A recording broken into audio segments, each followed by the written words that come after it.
Para dar início ao segundo ciclo de palestras, convidamos a monja Koen Roshi, tradição Soto Zen budista, para falar sobre o caminho do Zen.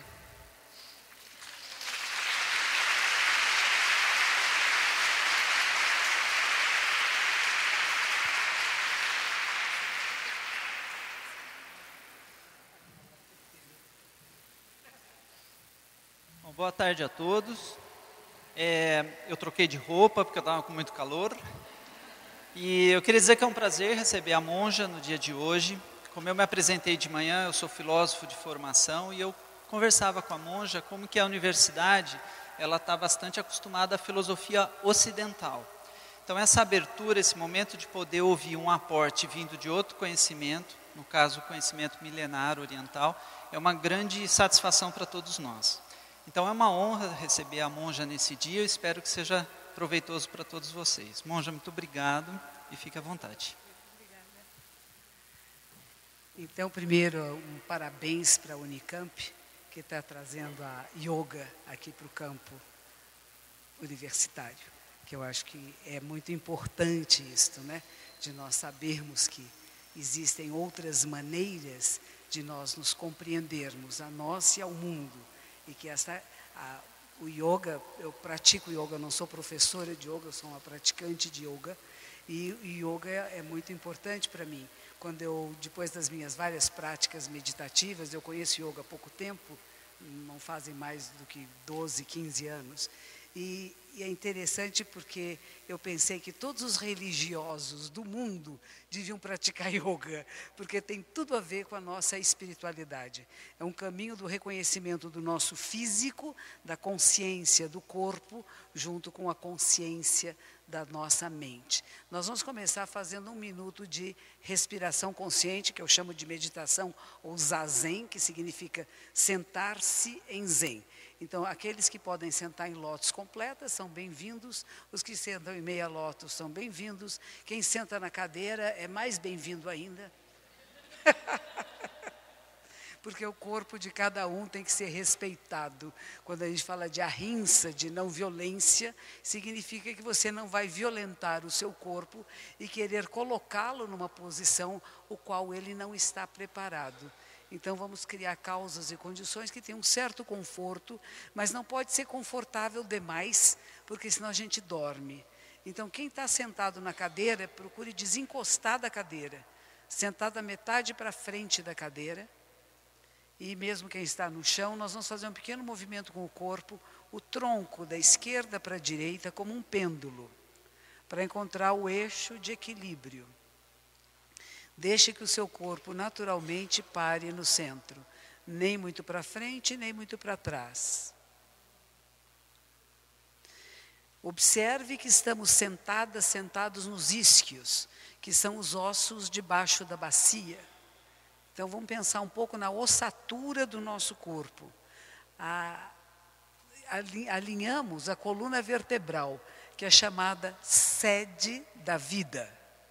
Coluna vertebral, sede da vida, onde passam todas as conexões nervosas, né? E aí nós vamos pensar um pouquinho na cervical, tão pequenina e que segura esta cabeça que pesa de 5 a 6 quilos. Então pense no crânio, nesses ossos, e que você está encaixando um osso no outro. E na hora que a cabeça se encaixa, ela não fica nem para a direita, nem para a esquerda, nem para frente, nem para trás. Ela está encaixada. Então ela fica num ponto de equilíbrio, que não vai causar dores no pescoço, nas costas. Os ombros para trás e para baixo. Se quiserem colocar as mãos no que nós chamamos de mudra cósmico. Mudra quer dizer posição das mãos.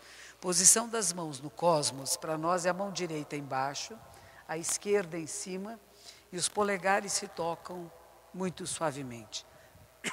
O que é importante aqui é essa forma elíptica do vazio que se faz. Então, é assim, ó, para verem bem. Articulação se sobrepõe à articulação. Articulação da mão direita, articulação da mão esquerda por cima, e os polegares se tocam. E aí nós formamos uma elipse. Não é muito redondo, nem muito abaixo. Aí. E os polegares abaixam um pouquinho. Então, nós temos a forma dos planetas girando em torno do Sol. E lembrar que nós estamos no cosmos e que o cosmos está aqui em nossas mãos. Como é que nós mantemos isso? Os dedos mínimos ficam de encontro ao seu abdômen. 4 dedos abaixo do umbigo.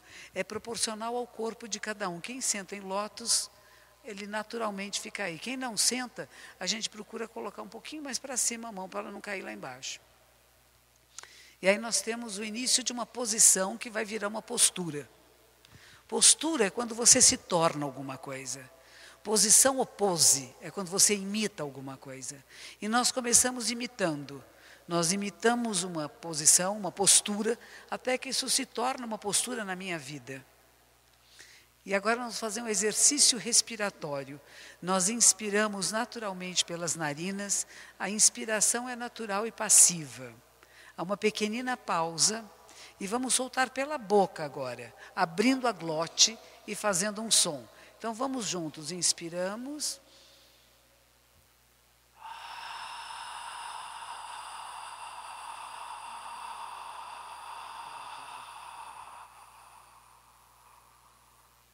A ideia é esvaziar os pulmões o máximo possível e observe que no final da exalação há uma contração no baixo abdômen.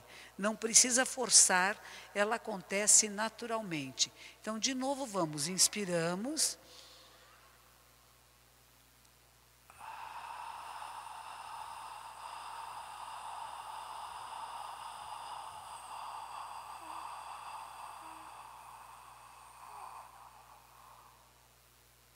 Há uma outra pausa e pela última vez, inspiração.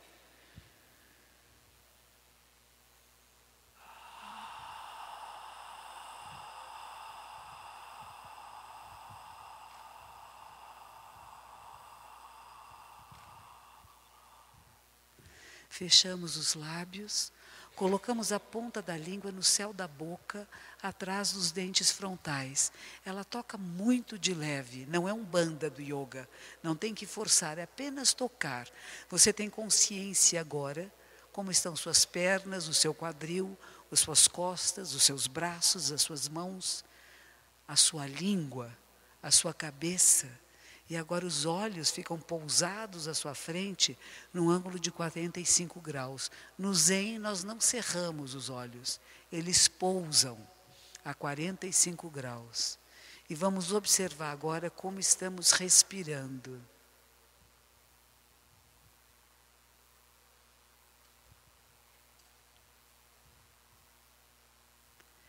Começamos com a diferença de temperatura do ar que entra e sai das narinas.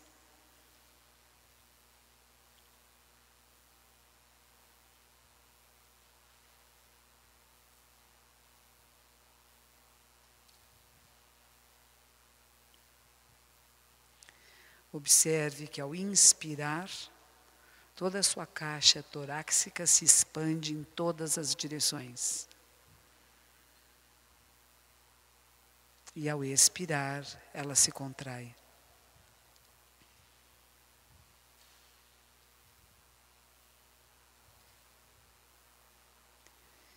Perceba a temperatura da sala.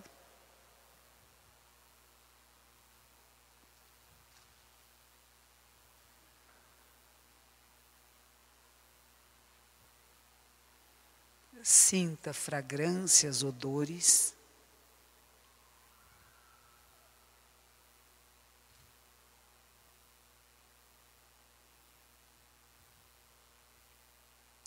Ouça todos os sons próximos e distantes.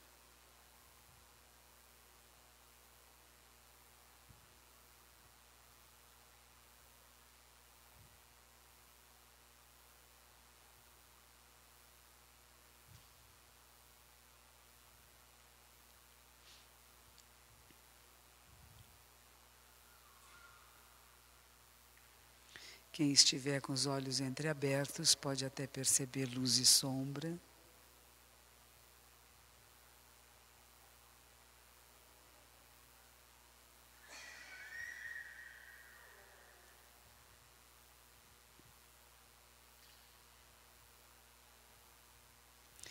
e observe a sua mente.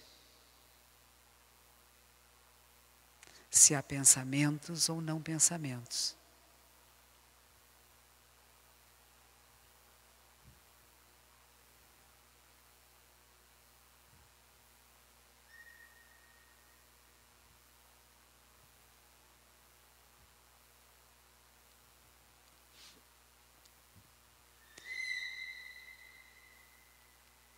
Se houver pensamentos, observe se são palavras ou imagens.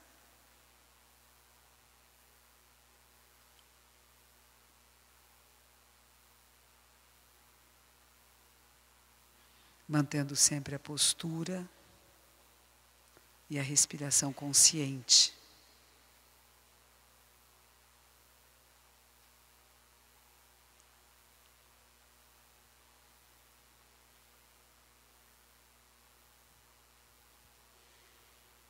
Percebendo também o tato, a sua pele, as partes cobertas por roupas e as partes descobertas.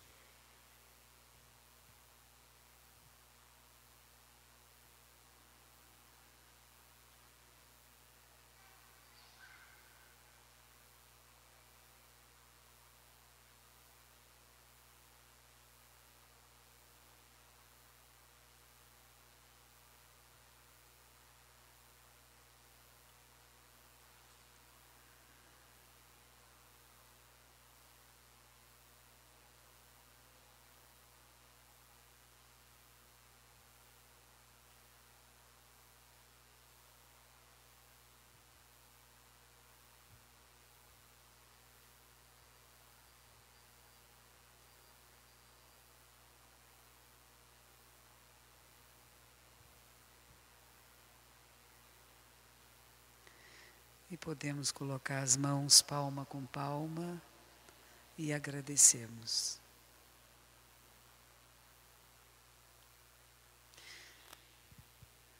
Sempre que agradecemos, agradecemos a toda a vida do céu e da terra, a tudo que existe, a cada partícula, a cada encontro, a cada despedida.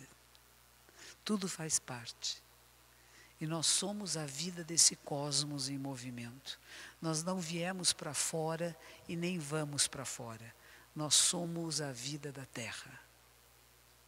E agradecemos a toda a vida da Terra, que nos mantém vivas. Nós somos mantidas vivas, mantidos vivos por tudo que existe. É muito interessante porque o Zen budismo e o budismo, ele não vai falar de antropocentrismo, de o ser humano como centro do universo ou do nosso pensamento ou da vida. Nós somos uma das inúmeras formas de vida e não sobrevivemos sem as outras formas de vida. Por isso que se nós não cuidarmos do que está à nossa volta, a nossa espécie desaparece. Então, quando nós cuidamos das plantas, dos animais, das pedras, nós estamos cuidando da espécie humana. Se nós pensarmos a espécie humana como alguma coisa separada do resto do universo, nós provavelmente não sobreviveremos. Quando nós nos percebemos nessa inter-relação muito íntima com tudo que existe e passamos a cuidar de tudo como cuidamos do nosso próprio corpo, há uma mudança de paradigma, que é uma transformação interna. Às vezes nós vamos fazer práticas e nós começamos as nossas práticas porque queremos ficar melhores, queremos ter mais saúde, mais tranquilidade. São coisas que nos levam a procurar yoga, a meditação. E de repente, se nós realmente penetrarmos nesse universo, nós descobrimos que estamos fazendo um trabalho social muito importante. Porque quando um de nós muda, é um átomo que se transforma e começa a transformar tudo num perímetro muito grande. Cada um de nós que é capaz de despertar, e isso significa Buda, cada um de nós que é capaz de acordar e despertar, está mudando a realidade. Não só a sua, da sua própria vida, porque a sua vida não existe sem as outras vidas, não só humanas, como também de todas as outras espécies. E este cuidado que surge, não porque eu sou imposta a fazer, não porque me educaram para fazer, mas porque eu sinto dentro de mim que estou em inter-relação a todos os seres e que todos são a minha vida. E que minha vida interdepende das outras vidas, e por isso eu cuido. Nós trabalhamos com 2 aspectos muito importantes. Um deles se chama sabedoria e outro compaixão. E um não existe sem o outro. A pessoa sábia, que não tem ternura, que não tem cuidado, não serve para muita coisa. E a pessoa muito boazinha, que é muito cheia de boas intenções, mas que não tem sabedoria, também não serve para muita coisa. Então, o que nós procuramos desenvolver em nós? Primeiro, a capacidade de ver a realidade assim como ela é. Não vou mascarar, não vou ser manipulada por ninguém e não vou manipular ninguém. Eu tenho a capacidade de ver o que é assim como é. O assim como é não é fixo nem permanente. Ele está num estado contínuo de transformação. E nós somos elementos de transformação da realidade. Então eu posso transformar essa realidade com a minha presença, com o meu olhar, com a minha fala, com a minha atitude. Então nós estamos mexendo na realidade o tempo todo. Somos a realidade e a realidade não é alguma coisa fixa, parada, imóvel, ela é movimento e transformação. Em que direção queremos que essa transformação ocorra, somos corresponsáveis. O que estamos fazendo para que vá numa determinada direção ou como nos omitimos e permitimos que vá numa outra direção. Então não tem do que se lamentar, porque ou você atuou, ou você fez alguma coisa na direção do que você gostaria que fosse a sua vida e a nossa vida do coletivo, ou você não fez nada, então não tem direito a reclamar de coisa alguma, porque você se omitiu. E a omissão é uma atitude, é uma ação. A ação de deixar que os outros façam, que os outros pensem por mim, porque eu não vou pensar porque é cansativo. Então eu exijo muito das pessoas que comecem a perceber como você está respondendo ao mundo, que isso foi um treinamento, alguma coisa genética que herdamos sim, herdamos de nossos pais certas características, mas o que fazemos com elas? Quais são aquelas que nós escolhemos desenvolver? E o que é aquilo que eu escolho não desenvolver? E aí a gente vai entrar um pouquinho no que nós vamos chamar preceitos, que é uma vida ética, e que tem a ver com vocês que estudam yoga e se interessam pelo yoga, com Patanjali. Patanjali é o grande sistematizador do yoga, né? E ele vai falar que nós temos várias coisas dentro do yoga. Ele vai dividir isso em 8 aspectos, lembram disso? Yamas e niyamas, que é a vida ética. Aqui que eu vou estimular em mim e o que eu não vou estimular em mim. Então eu vou estimular em mim o contentamento com a existência, a pureza, o prazer na tranquilidade. E o que eu não vou estimular em mim? A ahimsa, né? A violência, a não violência. Então nós vamos ver que tem algumas coisas semelhantes. Nós começamos por uma vida ética, por princípios. Princípios pelos quais eu quero reger a minha vida. E essa minha vida que eu vou reger por determinados princípios vai me transformando e vai transformando a minha volta. Não porque eu vou exigir dos outros, não porque eu vou lutar e brigar, não porque eu vou causar conflito e braços de ferro, mas porque eu vou manifestar alguma coisa. E que mesmo os outros não me sigam, não fico preocupada tanto com isso de querer convencê-los a fazer o que eu estou fazendo, mas de mostrar um caminho. Então nós temos primeiro a vida ética. Dentro do budismo a gente vai dizer o seguinte: não faço mal, faço bem, e faço bem para o maior número de seres. Parece muito repetitivo, mas não é. Um é não fazer o mal, não faça nada que seja prejudicial. Se você não faz o que é prejudicial, você então estou fazendo bem? Não. Eu posso não fazer nada bem. Eu posso apenas evitar o mal. Aí vem o segundo, faça o bem. Mas eu posso fazer o bem de uma forma egóica, pensando em mim, o que é bom para mim. Mas eu tenho que dar um passo adiante. Faço bem para todos os seres. Todos os seres incluem o plástico. Porque nós temos uma ideia que o plástico não presta, né? Criamos certas fantasias. Tudo que existe aqui, criado por nós ou não criados pelo ser humano, faz parte da vida da Terra. Como que nós aprendemos a reciclar? Hoje fazemos camisetas de garrafa PET, né? Fazemos lustres de casa, construímos casas com aquilo que nós dizíamos que era o lixo plástico que devia ser evitado de toda maneira. Nós podemos reciclar. Nós aprendemos a reciclar. Nós temos uma capacidade de inteligência e de criatividade, o ser humano, que deve ser muito usada e aprimorada, e não limitada. O que é a natureza? É a vida. É a vida nas suas múltiplas formas. O que o ser humano cria é natural, porque é um ser humano que é um produto natural do planeta Terra. As nossas capacidades de inteligência e de aprendizado fazem parte da natureza do planeta Terra. Então não tem nada para ser jogado fora, porque não tem fora. Esses dias mandaram pelo Facebook, enfim, coisas assim mostrando quantos chamados detritos de naves espaciais estão em volta do nosso planetinha querido e que de vez em quando eles vêm e fazem e caem aqui de volta. Não tem fora. Mesmo aquilo que a gente acha que está jogando fora do planeta, para fora da Terra, está em circulação à volta da Terra e volta para nós. Então, tudo que você fizer, isso é a lei do karma, eu adoro, é uma lei bem simples. Tudo que você produzir, que você fizer, de bem ou de mal, vai ficar circulando em volta de você. E uma hora vem de volta. Tchum.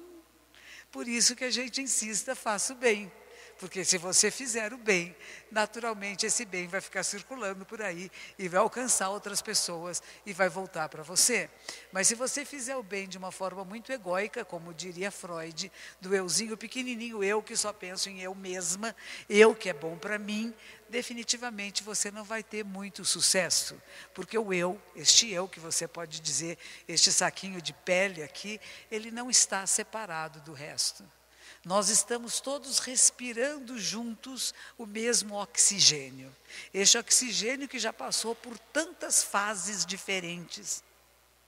Aquilo que nós soltamos como gás carbônico e que essas nossas amiguinhas, o povo de pé, como chamam os povos indígenas, que são as árvores, o povo de pé pega o nosso gás carbônico, tão lindinhos, e transforma em oxigênio para nós de novo. Então, essa partícula de oxigênio que agora circula o nosso corpo, quantas outras espécies já circulou? Em quantas outras formas de vida se transformou para se tornar nesse oxigênio que agora vem, purifica as nossas células e nós soltamos esse gás carbônico que para elas é o presente, a coisa boa. Nós estamos todos em inter-relação, intersendo. Há um monge vietnamita que ele diz, o Thich Nhat Hanh, que ele diz que nós devíamos ter uma nova palavra no dicionário que é interser. Porque não existe o sou, tu és, ele é, em relação a uma individualidade separada. Porque tudo que existe é esse interrelacionamento de todos nós com tudo que existe. Esses dias um jovem me mandou um texto dizendo, monja, mais do que interser, porque isso dá uma ideia de duas ilhas separadas que se comunicam, ele diz assim, existe uma outra coisa que chama transser. E ele dizia isso porque eu falo muito que o que eu falo não sou eu. Eu dou ensinamentos de Buda. Eu aprendi uma tradição com a qual eu encontrei grande afinidade e tudo que eu faço é passar os ensinamentos desta minha tradição. Eu não invento nada, eu não crio nada. E ele diz, mas na hora que a senhora fala em português para nós e que a senhora dá exemplos, a senhora está transformando um pouco o budismo, que não é uma coisa congelada, fixa e parada há 2.600 anos na Índia antiga. Isso, ele diz, é transser.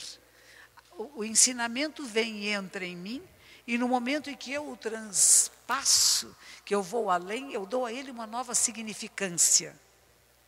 Não é bonito isso? Ele vai falar de um escritor, ele trabalha com teatro, esse jovem, e ele me manda isso dizendo sobre Shakespeare. Ele fala, Shakespeare não é uma coisa congelada e parada, ele está vivo.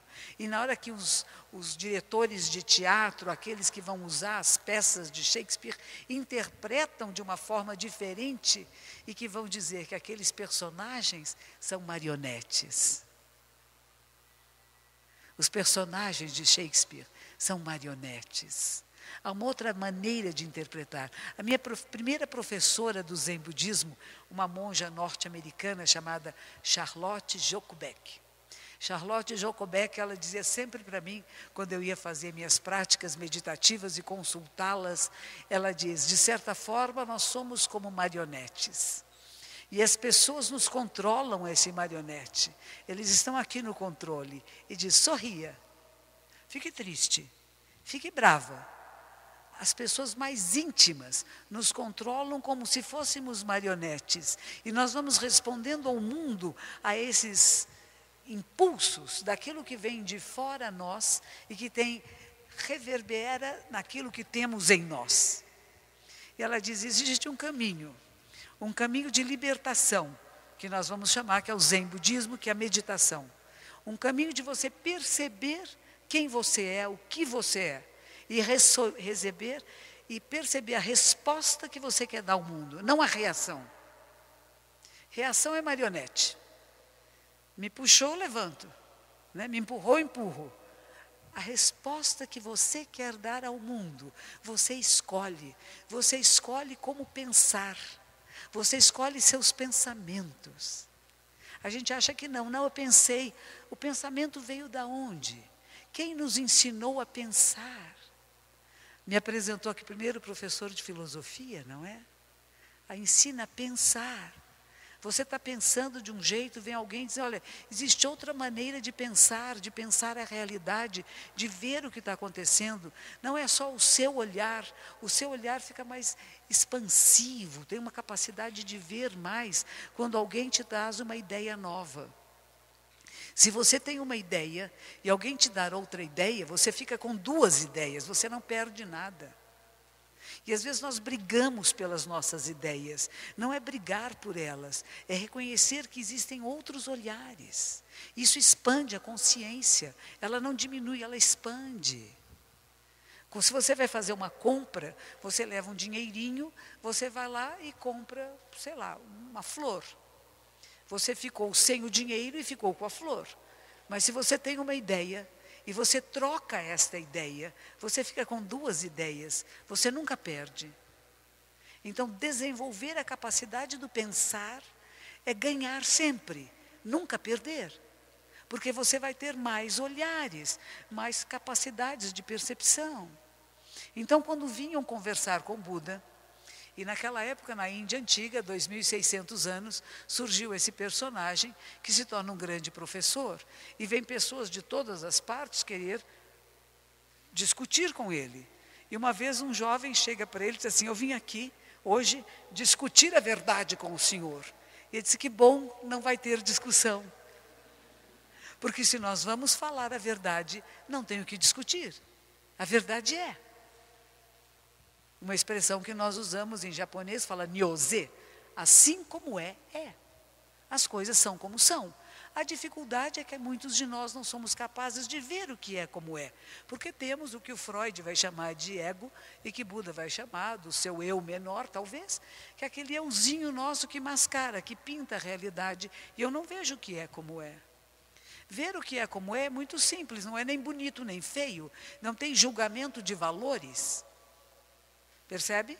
Julgamento de valor entra depois. Primeiro você tem um contato com a realidade, uma experiência com essa realidade, e ela é conscientizada.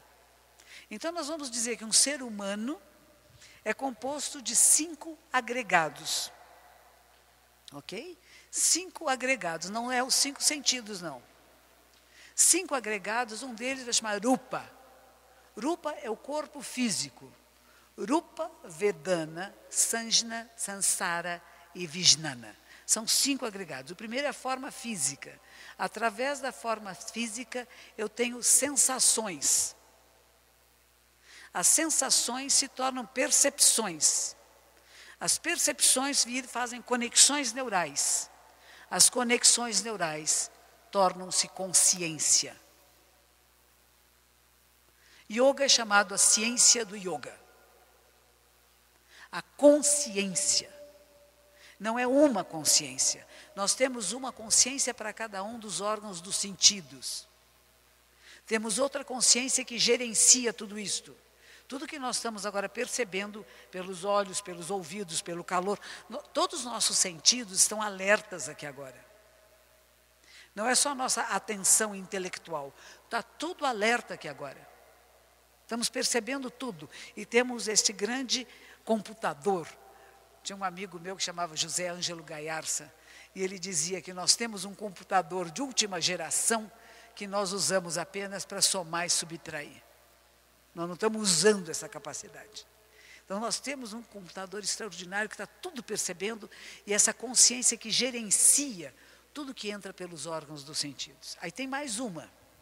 Esta daqui leva e traz. É uma danadinha. Tudo que aparece, que entra para você, ela correndo vai lá para a nuvem, para essa grande memória. E dessa grande memória, ela abre esse arquivo e tira alguma coisa, algum referencial e traz de volta para a maneira como você vai responder a isto que os seus sentidos estão recebendo.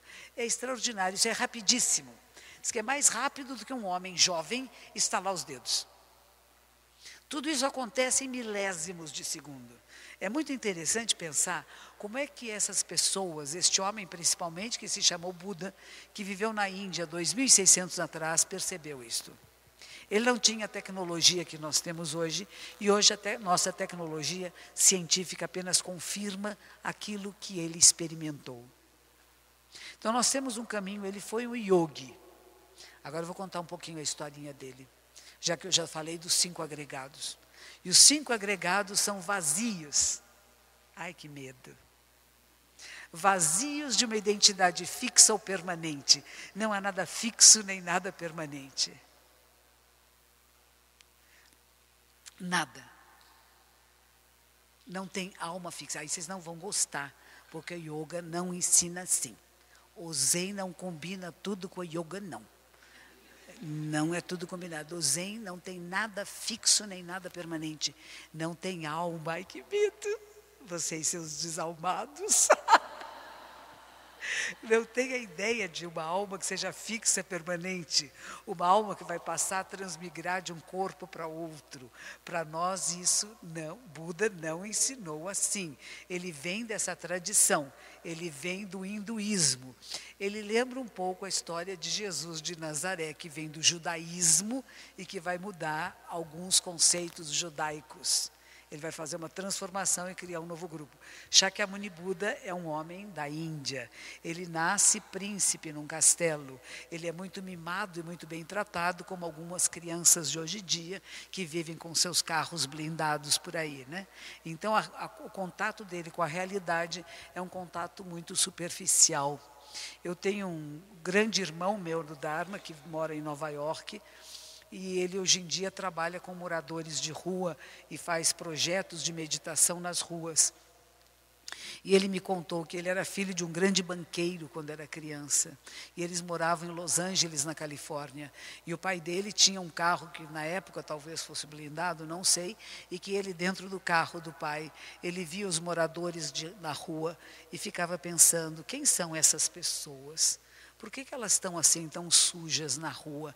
Mas ele nunca desceu para falar com elas, porque ele estava com o seu motorista, com o seu segurança.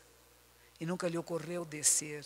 E depois que ele vai ficar um homem adulto, ele hoje em dia trabalha com essa questão social bem interessante, chama-se Genro. E ele vai todos os anos para Auschwitz. Há um projeto em Auschwitz, que as pessoas vão passar 5 dias dentro de Auschwitz, orando por todos que morreram lá. Isso é Zen. Eles oram por todos que morreram em Auschwitz. E não eram só judeus. Haviam jesuítas, haviam pessoas que tinham deficiências físicas, haviam homossexuais, porque o nosso amigo daquela época, o Hitler, ele estava fazendo bem para a humanidade. Ele estava absolutamente convicto que ele era um homem bom e que estava fazendo bem. Se você acabasse com tudo aquilo que ele não gostava, que ele não achava que era bom. Ele queria seres perfeitos, física, mentalmente, naquilo que ele entendia como perfeição. E ele não estava só. Num país, um dos países mais ricos da Europa, de onde saíram os maiores prêmios Nobel, e muitos concordaram, inclusive judeus, quando começou a perseguição. Por isso é muito importante ninguém pensar nesse estado de pureza, que eu vou selecionar pessoas especiais para serem meus alunos, para praticarem comigo, só aqueles, por exemplo, no yoga, só quero pessoas que sentem em lótus completa. Não, eu quero os gorduchos, eu quero aqueles que são muito rígidos, eu quero todas as pessoas. Eu quero entre meus alunos aqueles que são inteligentes e aqueles que têm muita dificuldade de aprendizado. Porque senão não tem graça. Eu não quero formar elites. Eu quero tocar o coração de cada ser humano, para que cada um desperte e desabroche no melhor do seu potencial.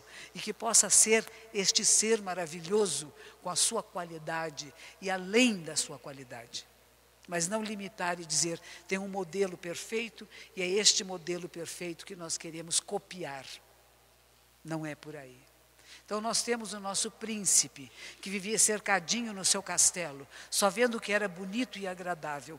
E ele ouviu uma canção que falava de dor, de dificuldade, de problemas que ele nunca tinha ouvido falar. E ele foge do castelo algumas vezes. Vai encontrar a velhice, a doença e a morte. E quando ele encontra a velhice, é uma velhice de uma pessoa que está sendo empurrada na rua. Uma pessoa que tem dificuldades fisiológicas, dores, desconfortos, e que não é tratado como eram tratados no castelo. Por exemplo, o Tiago, o neto do professor Hermógenes, né? Quando ele me encontra, ele põe a mão no meu calcanhar e põe na cabeça, porque esse é o gesto na Índia que se faz em respeito aos que vieram antes de nós. Quando eu respeito alguém, eu digo que o seu calcanhar está na minha cabeça, você está acima de mim e eu respeito você.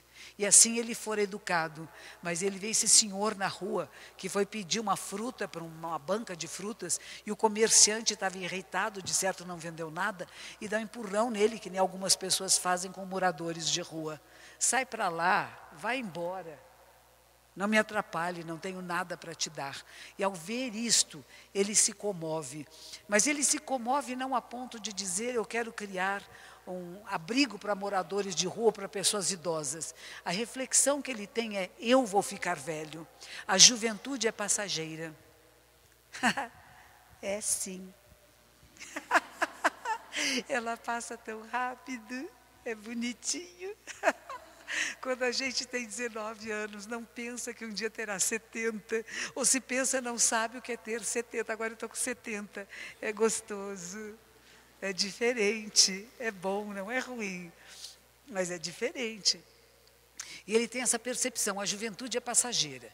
Ele volta para o castelo tem festas, dança do ventre, com as meninas lindas, ele é casado, tem um filhinho, ele está no céu.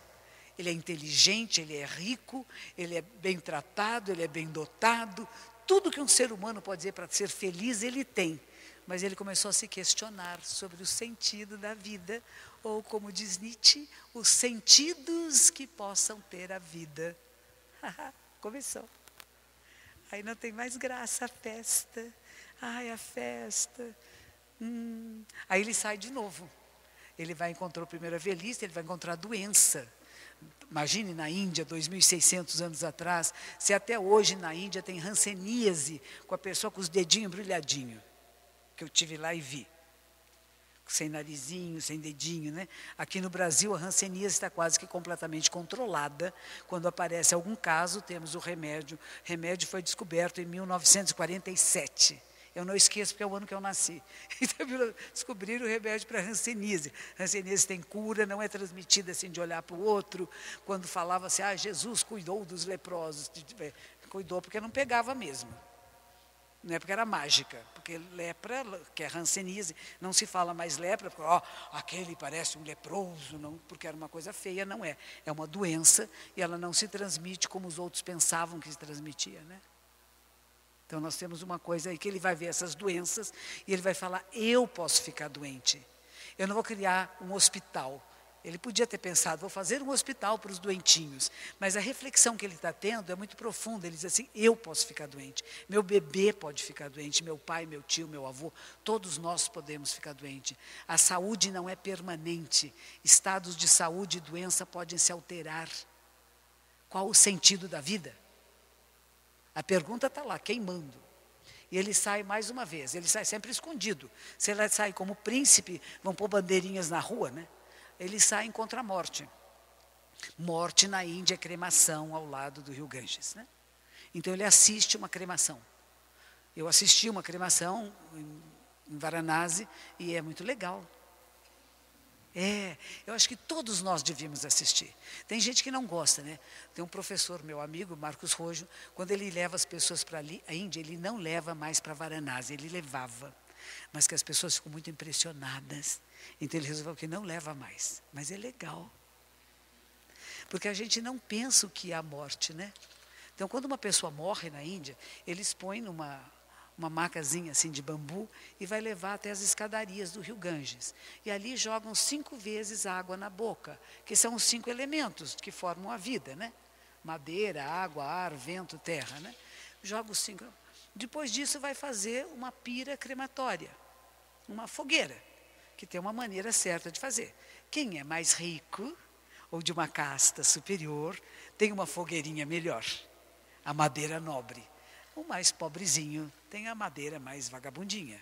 Quem é mais rico e especial de uma casta tem um lugar no crematório para os especiais. E os outros, conforme a casta, vai ficando no lugar mais inferior. E aí, quem conhece muita gente, aqui tem corbéis de flores, não é? Corbéis de flores, lá não. Aqueles panos bonitos que tem Shiva, conhecem? Uns panos coloridos e tal. Aquilo é para cobrir defunto. Quanto mais amigos tem, mais paninho em cima tem, né? E aí o filho mais velho, mulheres não podem entrar no crematório, porque nós mulheres somos loucas. Nos atiramos em cima da pira, queremos morrer juntos. E porque houve casos assim, as mulheres foram proibidas de entrar no crematório, só entram homens, que são mais capazes de controle. E o filho mais velho, ou um sacerdote, ou algum homem da família, vai acender a chama do crematório no fogo de Shiva.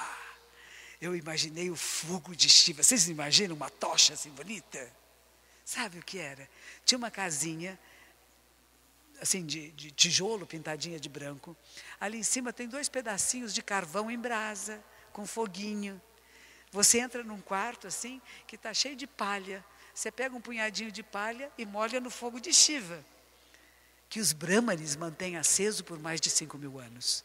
Ou seja, está sempre aceso aquele foguinho, mas são carvõezinhos assim. Aí ele acende, passa 5 vezes em volta do corpo da pessoa morta, que está deitadinha ali, e nos pés põe o fogo. E aí começa a queimar. Em 2 horas a gente derrete, vai derretendo assim, pá. Sobram os ossinhos que são varridos. Aí tem uns homens que ficam na beira do rio Ganges com uma peneira, peneirando, porque, né, pode ter sobrado alguma coisa útil. E eles vivem de peneirar aquilo que pode ser reciclado. Então, você imagine o nosso príncipezinho, que foi criado num castelo, que disseram para os pais dele, não deixe ele ver nada que incomode, porque senão ele vai querer ser monge, e nós não queremos que ele seja monge. Ele tem que ser político, rei, governador, lutador. Então o pai afastou tudo que pudesse levá-lo a questões sociais e reflexivas sobre a existência. Não vai pensar sobre isso. Vai se divertir, vai cantar, vão fazer piada, vão beber um pouco, né? Não vão pensar na vida, porque isso cansa. Pensar dói. Mas ele foi pensar. Não teve jeito que ele pensou. E ele encontra a morte. Quando ele está voltando, ele pensa, meu pai vai morrer, eu vou morrer, meu bebê vai morrer. Todos morremos. Para que serve a vida? Tem sentido essa história? Tudo que a gente faz um dia acaba queimado, vira nada. Para que serve isso? E aí então, o nosso menino, ele vai ele vê um renunciante que chama um sadhu. Uma pessoa que se veste de forma diferente, tem um cabelo diferente, é um renunciante aos valores mundanos. E ele resolve que ele vai renunciar. Então ele foge do castelo à noite, ele deixa o que é difícil de deixar. Uma esposa que ele ama, um filho recém-nascido que ele adora, e o reino, a sua posição como sucessor ao reino. Ele diz, eu preciso entender o que é vida-morte. O que nós estamos fazendo aqui, para que serve. E ele vai se encontrar com um grupo de yogis. E ele vai praticar yoga por 6 anos. Ele é um aluno muito dedicado. Yoga naquela época moravam juntos à beira das árvores, filosofavam. Uma coisa que não existe no Brasil é filosofias da Ásia. E isto precisa entrar nas nossas universidades. Nos Estados Unidos, onde eu morei, onde eu comecei a minha prática, existem cadeiras de filosofias orientais nas grandes universidades, em todas elas.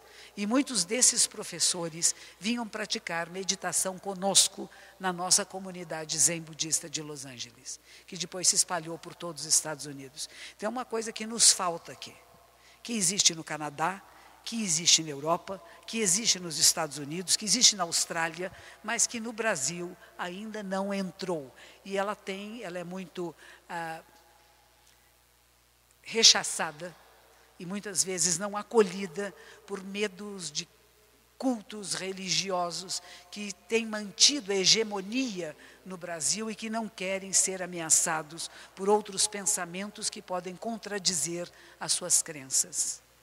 Então, nós temos um problema histórico de uma razão pela qual outras tradições, tanto espirituais como filosóficas, são barradas aqui no Brasil. Mas chega um momento que nós, brasileiros, precisamos expandir a nossa consciência e saber que há outras filosofias e outras maneiras de pensar a vida.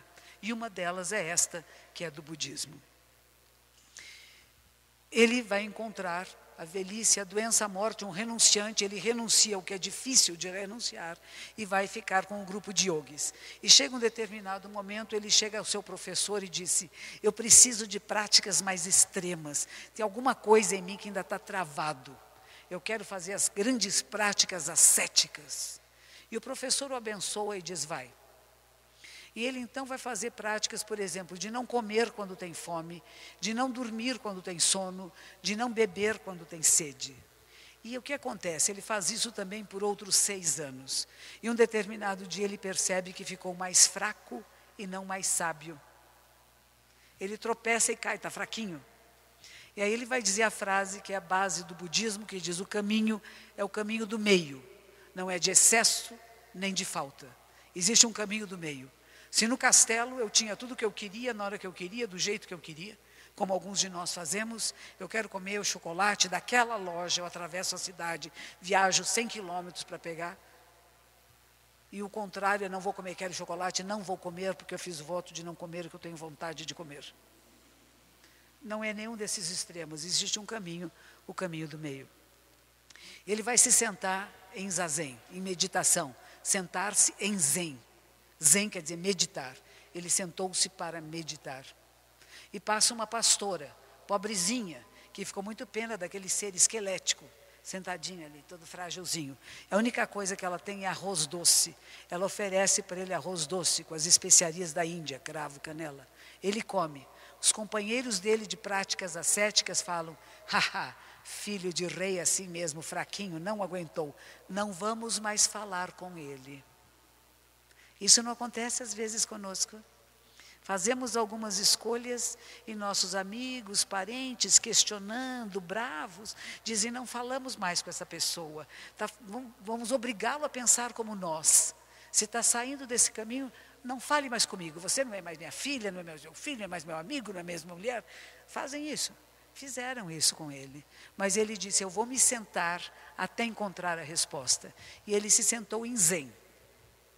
A origem do Zen é o Buda histórico Shakyamuni. Ele ficou sentado, segundo a nossa tradição, os pesquisadores da Universidade de Komazawa, no Japão, que são considerados o maior centro de pesquisas budistas do mundo, Atualmente, países ricos investem em pesquisa. Japão investe em pesquisa.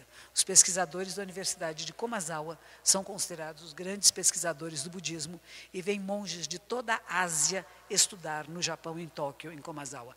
É uma universidade da nossa escola Sotoshu. Eles descobriram, então, que esta era uma situação que estava acontecendo. Já esqueci o que eu estava falando. Aonde que eu estava? Ele sentou-se em zen. Então, eles descobriram que foi 7 dias e 7 noites. Nós fazemos todos os anos um retiro de 1 a 8 de dezembro. São 7 dias e 7 noites. E o que aconteceu nesses números mágicos que são relacionados a todas as grandes tradições espirituais, começou a sentar e a primeira coisa vem: como é que está meu pai? Como é que está meu filho? Eu sinto culpa de não estar em casa cuidando deles. Eu era o sucessor ao trono, não estou lá. Saia daí, volte para casa, é o pensamento que lhe ocorre. E ele diz: não saio enquanto não encontrar a resposta. E esse tipo de pensamento some. Segundo pensamento: queria estar num lugar bem gostoso, confortável, as pessoas me abanavam, tinha aguinha gelada. E ele diz de novo: eu não vou, eu não saio enquanto não encontrar a resposta. Mulheres lindas dançando, como eu falei, ele era um jovem heterossexual. Porque se ele fosse homossexual, não ia nem dar bola para as meninas, né? Mas ele era heterossexual. Então, viam mulheres lindas dançando para ele, e ele dizia: não saio daqui enquanto não encontrar a resposta. Quer dizer, o que no yoga, Patanjali vai falar de pratyahara, abstenção dos sentidos. Não vou ceder às tentações de prazeres sensoriais. E ele não vai. Vem a outra tentação: vamos mandar energias maléficas. Vai ficar com ódio, raiva, rancor, vingança. Conhecem esses sentimentos gostosinhos? E isso toma a pessoa. Vou sair daqui porque eu estou com tanta raiva. Eu vou me vingar de fulano, né? Ele fala: eu não me movo enquanto não encontrar a resposta. Ele diz que o rei dos demônios, e demônio da palavra diabo, que vem dual, que é 2, o rei dos demônios mandou seus súditos lá. E nenhum conseguiu tirá-lo do seu propósito. Então ele mesmo diz: eu vou. Chama Mara. Tem alguém aqui chamada Mara? Mara é um nome italiano que não tem nada a ver com esse nome hinduísta, que quer dizer demônio, o rei dos demônios. Mara aparece para ele e diz assim: você é o máximo. Você agora é mais do que todos. Você é o bambambam. Bam, bam. Você é o top. É o top Buda. Dos Budas, você é o top do top. E ele, que não é bobo, não vai cair nessa armadilha do orgulho, que é a última coisa que acontece conosco no caminho da espiritualidade. Eu sei mais, eu estudei mais, eu estou acima dos outros. Ele põe a mãozinha na terra, terra, humus, humildade, ser humano, e diz: a terra é minha testemunha. Sou pó e ao pó eu volto. Não sou nada. Vocês não vão me enganar querendo dizer você é o máximo. No máximo coisa nenhuma. Sou um ser comum. E aí diz que tudo que é dualidade desaparece. E ele entra em contato com essa... Ele vê a estrela da manhã e diz: eu, a grande terra e tudo que existe, juntos nos tornamos o caminho. Não tem um eu separado. Eu sou o caminho, não, nós somos o caminho. Tudo que existe é o caminho, tudo que existe é a natureza Buda, a natureza iluminada se manifestando. Isso se chama iluminação. Isso se chama estado Buda. Isso se chama samadhi dos samadhis. Vamos voltar um pouquinho para Patanjali, que tem coisas semelhantes. Yamas e niyamas. Depois tem asanas, não é? Nós vamos ter posturas corretas. Para meditar tem que ter uma postura correta. Não é uma posição nem uma pose, é uma postura. Dentro e fora está meditando. Não estou fingindo que estou meditando. Estou num estado diferente que é além do pensar e do não pensar.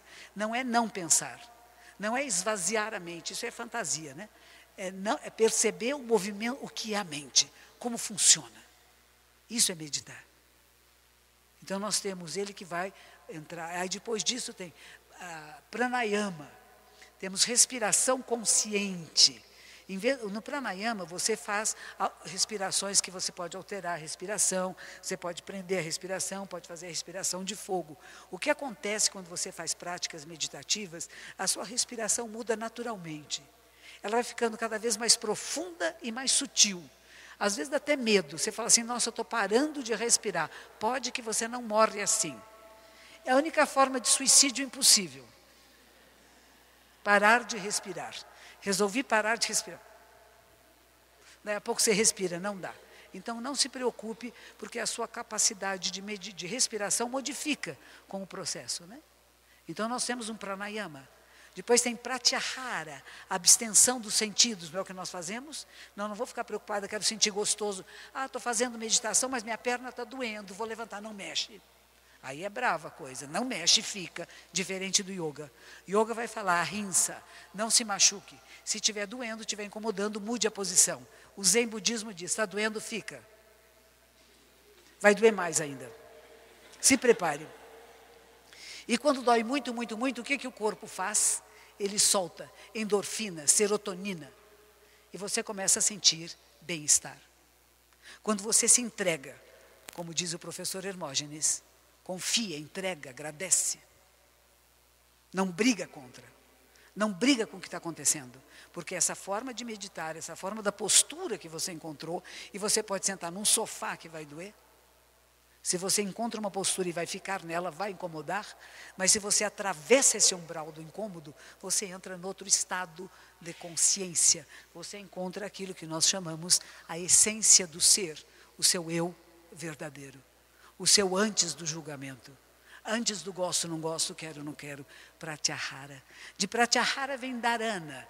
Dharana que está tão na moda agora com uma palavra norte-americana, inglesa, que é mindfulness.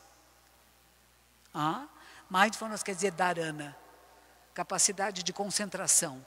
De estar presente onde você está. Tem vários treinamentos de mindfulness, né? Para quê? Para você estar presente onde está. Um atirador de elite treina mindfulness. Porque senão ele não consegue atirar naquele lugar, exatamente aqui, porque ele está absolutamente presente entre ele, o objeto que ele vai atirar e a sua arma, não há mais separação. Aquele livro famoso do arqueiro Zen, ele vai falar sobre isto, como você se torna o arco, a flecha e o alvo. Isto se chama dharana no yoga, que é a capacidade de concentração absoluta. Dharana é um pré-requisito para dhyana. Dhyana quer dizer zen. Então a palavra zen vem de dhyana. Dhyana quer dizer meditar. Que os chineses vão chamar, porque em Pali vai chamar chana ou chan. Os chineses chana, chan, criaram um caractere chan, que é o chan budismo, né, na China. Criam um caractere. Esse caractere os japoneses chamam de zen. Então nós estamos falando de dhyana, de meditar. Mas é uma meditação que não é objeto direto, como o verbo meditar é em português. É o eu com o próprio eu. Eu não estou meditando sobre Deus, eu não estou meditando sobre a minha vida, eu não tenho um objeto de meditação. O objeto é o sujeito. Isso é zen. O seu objeto de meditação é o próprio sujeito. Eu não vou meditar sobre ela, sobre a mente dela, e nem vou fazer uma dissecação do cérebro. É o eu com o próprio eu. Isso se chama Zen budismo. Isso se chama dhyana. E dhyana leva aonde, segundo Patanjali? A samadhi. E o que está nas nossas salas de meditação, nos nossos mosteiros, está escrito samadhi dos samadhis. O que nós queremos acessar é o samadhi de todos os samadhis. Isso se chama Zen budismo. Tem origem na Índia, há 2.600 anos atrás, do nosso personagem histórico que questiona os Vedas, que questiona todas as deidades budistas, deidades indianas. Ele pergunta, o que é isto? Do que vocês estão falando? Eu não sei se eu creio ou não creio, porque eu desconheço, não sei o que é. E ele vai fazer meditação. E através da meditação ele tem aquilo que a gente chama de despertar. Ele acorda, ele desperta. E ele passou o resto da vida ensinando. Nunca mais ficou sozinho. Passou o resto da vida ensinando. Primeiro discurso de Buda. Ele vai falar, tem 4 verdades nobres. 4 ensinamentos nobres. Primeiro, dukkha. Insatisfação existe. Não é sofrimento, é insatisfação. Segundo, há causas. Estou longe de quem eu gosto, perto de quem eu não gosto. Não estou fazendo o que eu gostaria de fazer. O mundo não é como eu gostaria que fosse. A política não é como eu gostaria de fosse, conhece? Os corruptos não deviam ser corruptos. Mas se eles não forem corruptos, quem será corrupto? Você? Não é bom que tenha um corrupto que não seja você? Não é bom que hajam pessoas que possam se transformar? Então, em vez de reclamar tanto e resmungar tanto, o que você faz para que seja diferente? Como que você vive para que seja diferente? E não só ficar apontando para aqueles outros de lá, que são aspectos de você mesmo. E quanto mais incomodar você, é mais que você precisa trabalhar isso em você e não no outro. Esse olhar é muito importante. Então nós vamos trabalhar com o samadhi dos samadhis, que é o que Buda teve. Eu, a grande terra e todos os seres, juntos somos o caminho. E cada pessoa que você encontra, você sabe que é um ser iluminado, disfarçado, para te mostrar o caminho. E eu vou terminar, que deve estar na hora, com uma piada muito bonitinha, que eu gosto, que é judaica. Que não é zen budista, mas que eu gosto muito, muito, muito. É uma história assim, tinha uma senhora judia, muito devota, muito correta, uma mulher muito boa, e ela um dia se apaixonou, ela é casada, e ela se apaixonou por um outro homem. Completamente apaixonada. Quando vê o homem, fica toda alegria, com palpitação. Só pensa em arranjar meios de encontrar com ele para conversar. Ela não tem sexo com ele, ela não tem relação com ele, mas está perdidamente apaixonada. E ela precisa falar com o rabino. Eu tenho que falar com ele. Ela foi várias vezes à sinagoga, ela vai falar com o rabino. Na última hora ela desiste, ele vai ficar tão bravo. Ele vai falar coisas para mim que eu não estou preparada para ouvir. É melhor eu não falar com o rabino. Várias vezes, até que um dia ela se enche de coragem e diz: rabino, eu estou com um problema grave, me ajude, por favor. O que eu devo fazer? Estou completamente apaixonada por outro homem. Eu sou casada, tenho filhos, sou feliz, mas me apaixonei por outro homem. E o rabino diz: que maravilha, nunca ganhei uma escada como essa. Acabou a história. Não é boa? Parece um koan zen. Koan zen são coisas que a gente dá para as pessoas pensarem, para romper a capacidade, a maneira binária de pensar. Para você ir além do binário. Então você conta uma historinha que a mente lógica não responde. Você vai pela lógica, não dá. Aí você deixa a mente lógica de lado e fala assim: lógica, fica aqui um pouquinho. E eu mergulho em outro lugar. E essa história que eu vou terminar agora é o seguinte: um monge japonês foi morar nos Estados Unidos na década de 30. E havia muito questionamento: que história de budismo é esse? Nós somos cristãos aqui, não entendemos o que você está falando. E uma analogia que ele deu numa universidade, eu acho uma joia. Ele disse assim: uma pessoa queria chegar ao fim do mundo. Ela andou, caminhou, subiu, desceu montanhas e finalmente chegou numa plataforma onde havia uma multidão de pessoas. E disseram para ele: aqui termina. Depois daqui não tem nada. A mente lógica não vai adiante disso. Até aqui chegou a lógica. A nossa capacidade consciente de compreensão chega até aqui. E ele deu mais um passo. E quando ele deu esse passo, tinha o nada. E lá ele se atirou. Isso é chamado Zen. Nosso pensamento lógico nos leva até um determinado lugar. E, de repente, nós nos atiramos aonde a lógica não alcança. E aí nós alcançamos a essência do ser humano.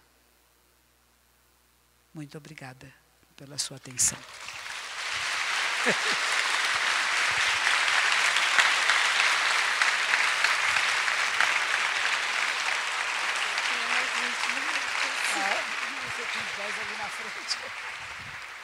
Então vamos encontrar uma postura que seja agradável. E pode escolher qualquer uma. Se alguém precisar ficar deitado, deite. Quem tem doenças, quem está num hospital. Então, de novo eu vou dizer, meditação não é para pessoas saudáveis. Meditação não é para pessoas magras. Meditação não é só para quem é flexível. Meditação é para todos os seres humanos. É uma capacidade da mente humana que deixou de ser explorada por muitos séculos e que está voltando agora. Eu estou indo para a PUC de Curitiba o mês que vem, porque a PUC de Curitiba está trazendo práticas meditativas para a universidade. Tem uma menina que veio fazer meditação comigo hoje de manhã e ela dá aulas de meditação em escolas em São Paulo, escolas particulares. Ela dá aula em 5 escolas, meditação para crianças desde os 4 anos de idade.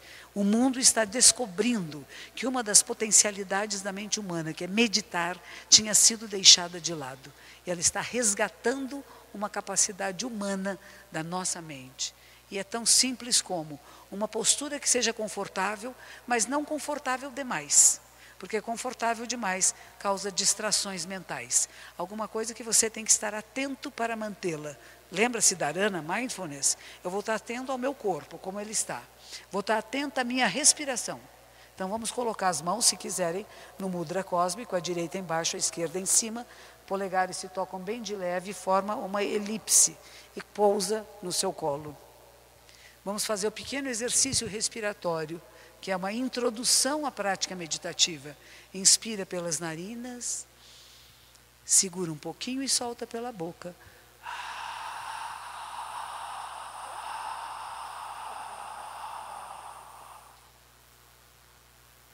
Uma outra inspiração.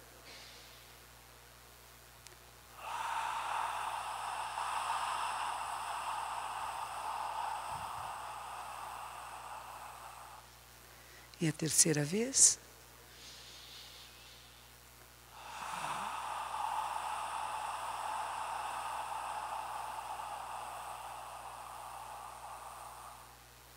Fechamos os lábios, colocamos a ponta da língua no céu da boca, atrás os dentes frontais e os olhos podem ficar entreabertos à sua frente. Mantenha a respiração consciente e tenha consciência dos todos os seus órgãos do sentido. São 6. A visão, o olfato, o paladar, a audição, o tato e a consciência. Tenha consciência da sua consciência. Mantendo a posição correta, não se mexa. Depois que encontra a posição, não se mexa mais. E mantenha a respiração consciente como fio terra.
E podemos colocar as mãos palma com palma, que os méritos da nossa prática se estendam a todos os seres e que possamos nos tornar o caminho iluminado.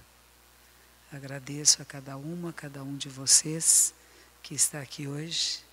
Agradeço aos professores que tiveram essa iniciativa, a reitoria da Unicamp que tornou isso possível e que todos os seres realmente possam se beneficiar cada vez mais. Quando eu cheguei aqui tinha uma criança que deu uns gritinhos que nós ouvimos e eu fiquei pensando que isso é um pouquinho a ver com esse bebê que está nascendo aqui hoje. Que cresça forte e saudável, que haja cada vez mais pessoas capazes de desenvolver a capacidade da consciência, do conhecer a si mesmo, que é a verdadeira libertação, para que o nosso mundo seja cada vez mais pacífico, mais harmonioso, mais respeitoso, que possamos viver em paz e harmonia com todos os seres. Muito obrigada.